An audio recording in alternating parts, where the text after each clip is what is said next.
Bonjour à tous et bienvenue sur Radio Alalma, l'émission qui parle de la culture et le milieu artistique. Je suis votre présentateur Alain Ramirez. Le théâtre est une discipline artistique très noble et s'adapte à tout type de situations et des publics. Cependant, certains publics peuvent avoir besoin des modes opératoires bien particuliers. Cette semaine, nous traitons le travail théâtral auprès des jeunes et pour partager leurs expériences avec nous, nous accueillons Solange Vodkiewicz, qui est comédienne et chanteuse, et Laurent Kogez, metteur en scène et comédien. Bonjour.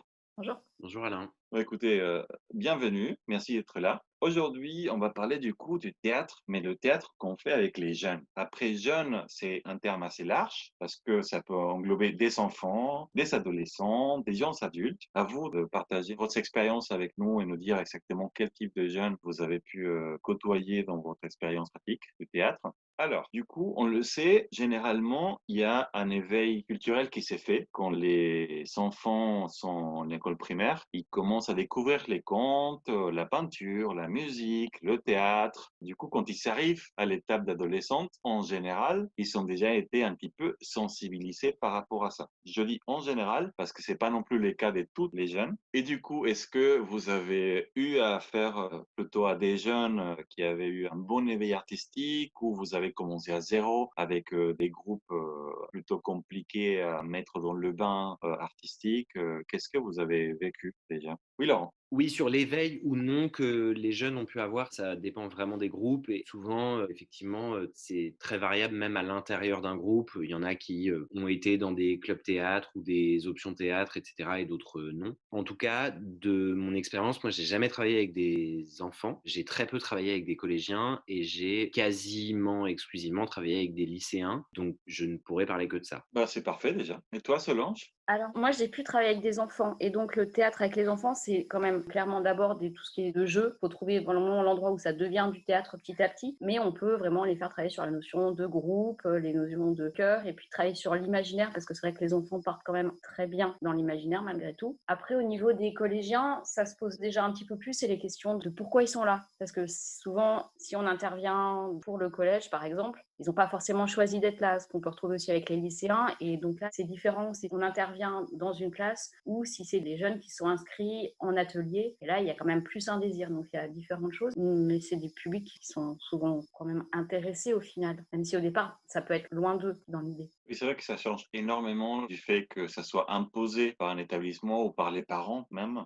parfois, que si ça vient d'eux-mêmes parce qu'ils ont vraiment envie de se prêter au jeu, d'expérimenter, de faire des choses artistiques en général, hein, que ce soit théâtre ou autre. Donc, est-ce que vous avez eu du coup du mal à saisir parfois les jeunes qui sont motivés, qui se prêtent au jeu?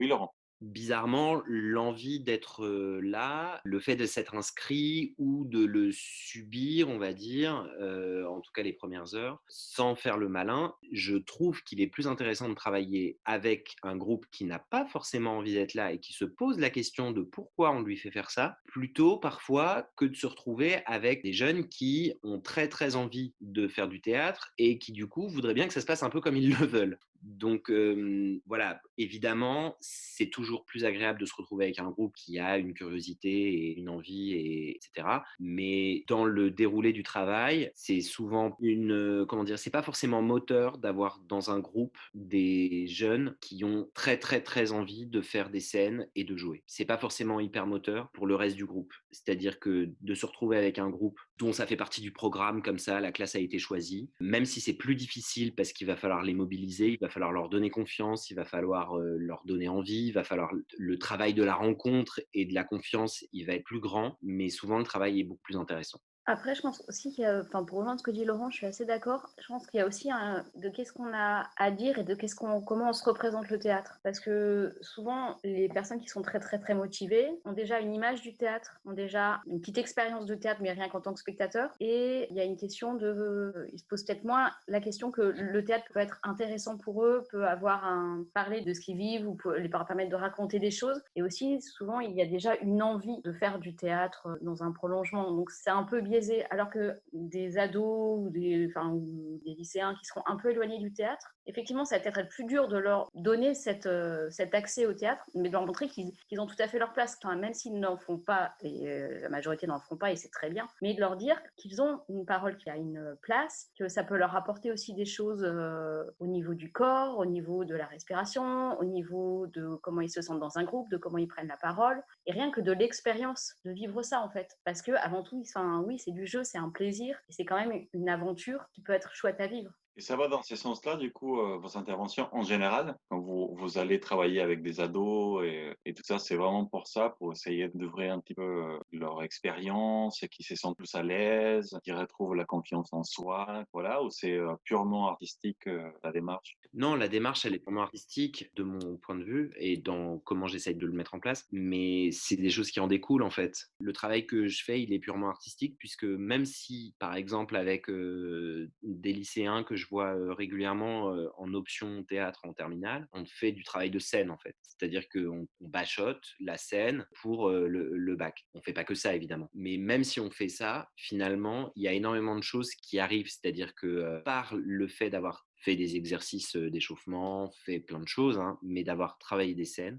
Moi, je me rends compte qu'il y a des jeunes qui, d'un seul coup, quand ils me parlent, quand on se parle en sortant, ont une voix qui est plus posée, moins de timidité, savent dire non, savent dire ce qu'ils veulent. J'ai l'impression que c'est sûrement la manière de travailler qui fait ça, mais j'essaie au maximum de faire en sorte qu'ils puissent s'y retrouver hors expérience d'acteur. C'est-à-dire que de toute façon, c'est une expérience sociale. On sait très bien que les spectacles qu'on monte, 90% du temps, sont des spectacles qui n'auront pas vocation à jouer beaucoup. Donc ça veut dire qu'on doit miser sur la rencontre et sur ce que le groupe social est capable de produire au moment des répétitions, puisque la représentation, finalement, même si elle a son caractère symbolique et stressant, elle est une infime partie en fait de la rencontre et du travail. J'essaie de faire en sorte que oui, ce soit vraiment un groupe social qui se construit, qui se rencontre, qui s'assume, où les rapports de force évoluent, où il n'y a pas de domination évidemment, il n'y a pas de laisser pour compte quoi. C'est apprendre à trouver sa place à l'intérieur du groupe, du collectif, c'est savoir argumenter, c'est savoir dire ce qu'on veut, savoir dire ce qu'on pense, c'est construire sa pensée, c'est tout ça. Et de toute façon, c'est le travail d'un comédien à mon sens. Construire sa pensée, savoir ce qu'il veut, savoir dire non, dire qu'il n'est pas d'accord et offrir son imaginaire au service d'eux. Enfin voilà, de toute façon, c'est le travail d'un acteur, hein. Mais évidemment, on s'en rend plus compte quand on travaille avec des jeunes, puisqu'on est très focalisé sur le fait que c'est pas automatique et qu'en fait, on doit le générer, on doit le produire, on doit le construire, on doit le proposer.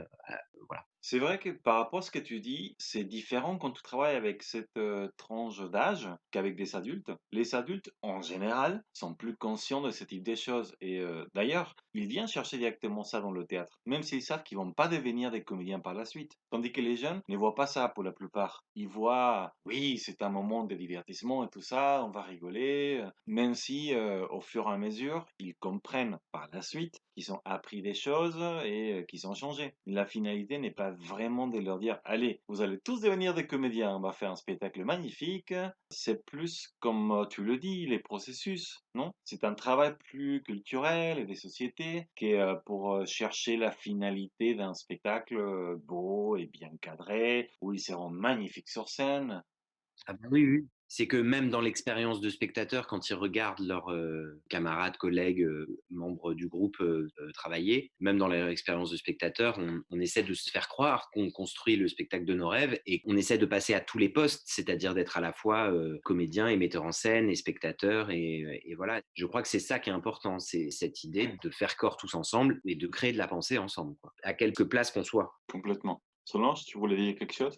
Je rejoins ce que dit Laurent. Moi, je sais que j'ai commencé le théâtre en atelier aussi, donc ado. Je sais que c'était vraiment un espace de liberté pour moi, d'avoir cette plongée-là, d'avoir cette expérience de groupe aussi. C'était vraiment un endroit de rencontre. Et je pense que quand on vit ça en tant qu'ado, ou plus petit ou plus grand, c'est quand même un truc qui peut être assez fondateur, en tout cas qui peut être assez...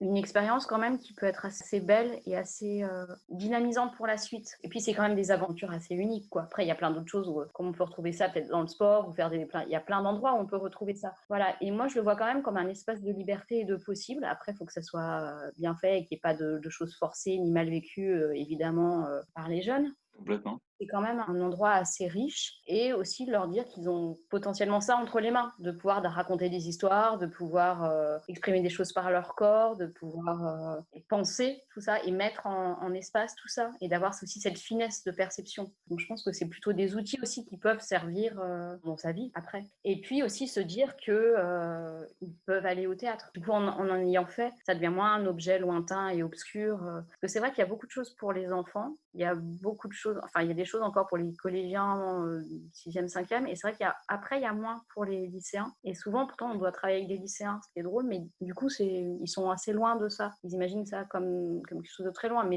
si on travaille aussi avec les jeunes, après, ils auront un peu l'envie potentiellement d'aller au théâtre. Et le théâtre, du coup, se démocratisera un peu, je pense. Ce que tu dis, c'est un peu la tranche d'âge qui n'a pas forcément un théâtre en général dédié à eux, quoi. Les tout petits, il y en a. Les collégiens, quand tu disais, oui, il y en a. Les adultes, évidemment, il y en a pour plein de tranches d'âge différentes. Et c'est vrai que les lycéens, dans tous les cas, ils sont moins des pièces faites pour eux. Oui, Laurent? Après, un lycéen, c'est déjà un adulte. Enfin, je veux dire, il y a pas de film pour les lycéens. Je veux dire, ils ont 15 ou 16 ans, ce sont des adultes, de jeunes adultes. Et c'est là que c'est difficile, effectivement, c'est qu'ils se retrouvent effectivement parachutés dans quasiment toute l'offre du théâtre qui n'est pas étiquetée justement plus jeune public ou, enfin voilà, et qui peuvent créer du traumatisme en voyant des spectacles où il faut peut-être être un peu plus, pas forcément plus averti, mais en tout cas des formes qui peuvent être un peu déroutantes. Oui, la question de la forme, je pense beaucoup. Parce que c'est pas tant les thématiques, c'est plutôt la forme, en fait.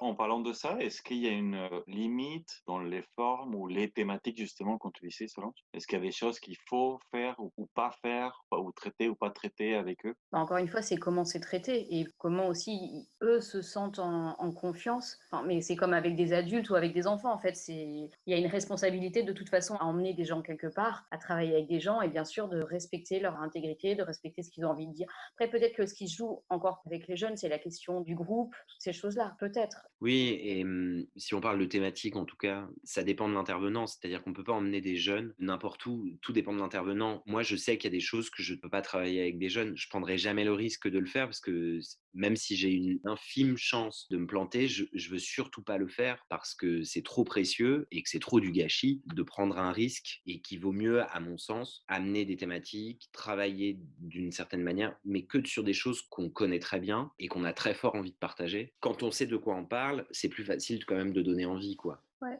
pareil, je ferai quand même assez attention parce que c'est quand même des âges où on est très très en mouvement aussi intérieurement et les endroits de fragilité, etc. et les endroits de limite. Et donc du coup, je pense qu'il faut faire attention là où on va avec les jeunes parce qu'on a quand même aussi, en tant qu'intervenant, on a quand même aussi pas un pouvoir, mais quand même on est l'intervenant. Donc on emmène des gens quelque part, donc c'est une responsabilité. Oui, qu'on le décide ou non, de toute façon, on est la personne qui fixe les règles du jeu. Effectivement, ça fait une grosse responsabilité. Et ce que je voulais dire en vrai, c'est que on fait jamais une expérience en se disant on va construire ensemble, la méthode va s'inventer. Enfin, des choses qu'on peut faire, par exemple, en répétition, où on a une intuition des choses, où on peut travailler dans l'idée même d'un laboratoire, par exemple, en répétition. Là, c'est impossible avec des jeunes, je trouve. C'est-à-dire que, en fait, on doit avoir préparé, on doit être absolument sûr de ce qu'on veut faire, de comment on doit y arriver. Je trouve que c'est pas possible de tenter des trucs. C'est la foirade assurée. Il faut absolument retomber systématiquement sur ses pieds, quoi. Ok, écoutez, on arrive bientôt vers la fin, mais j'aimerais vous poser une dernière question à tous les deux. Quelle a été, jusqu'à présent, la situation la plus invraisemblable que vous avez trouvée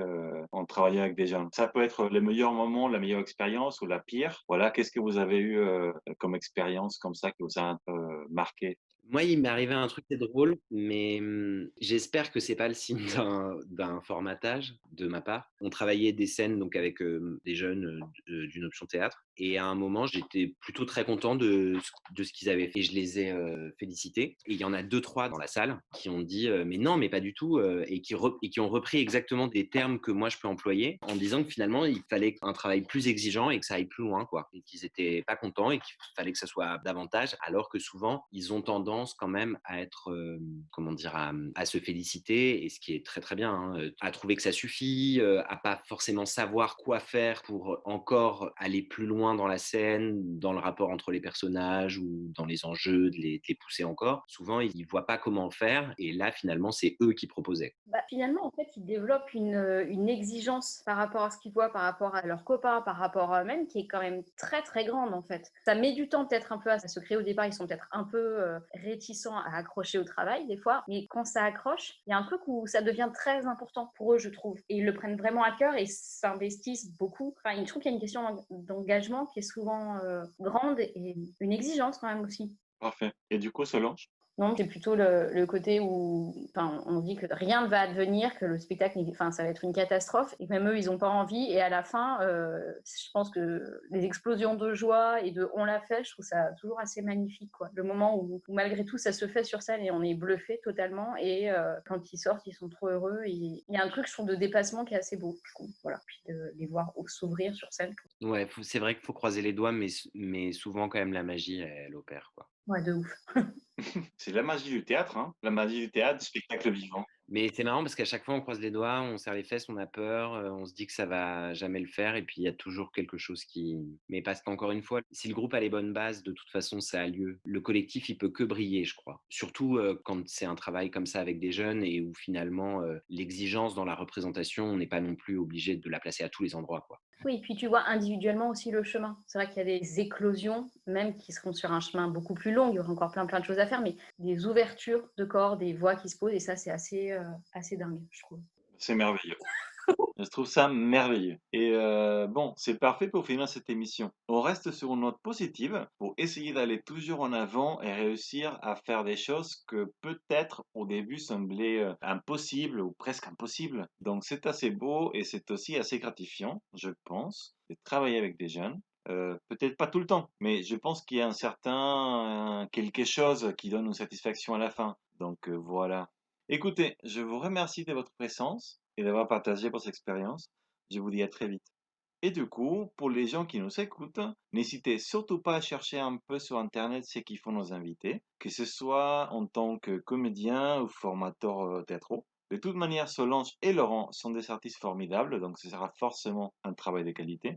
Moi, je vous retrouve très vite pour une nouvelle émission. N'hésitez surtout pas à liker cette vidéo, à la partager, à vous souscrire et à vivre la vie. À très bientôt.